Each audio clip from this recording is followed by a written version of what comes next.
Hello everyone, ఈరోజు మా subscribers మరియు మా కస్టమర్స్ కోసం బందర్లో కొలువై ఉన్న శక్తి అమ్మవారి గురించి తెలియచేస్తూ వీడియో లాస్ట్లో ఒక సర్ప్రైజ్ ప్లాన్ చేసాం.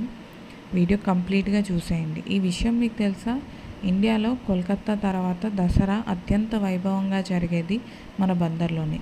ఇక్కడ కాళికాదేవి రూపంలో ఉన్న అమ్మవారిని సుమారు 160 సంవత్సరాల క్రితం కోల్కతా నుండి తీసుకొచ్చి ప్రతిష్ఠించడం జరిగింది.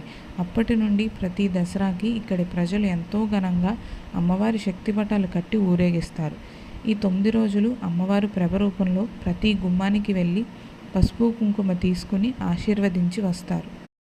అటువంటి అమ్మవారి ఆశీర్వాదాలు మీ మీద కూడా ఉండాలని కోరుకుంటూ మా ఛానల్లో సారీ కొన్న ప్రతి కస్టమర్కి అమ్మవారికి అలంకరించిన చీరని బహుమతిగా పంపుతాం. కాబట్టి మా ఛానల్లో మీకు నచ్చిన శారీని ఆర్డర్ చేయండి, అమ్మవారి ఆశీర్వాదాలు పొందండి. అలాగే మా ఛానల్ని సబ్స్క్రైబ్ చేయడం అస్సలు మర్చిపోకండి. లైక్ చేయండి, షేర్ చేయండి. Thank you so much.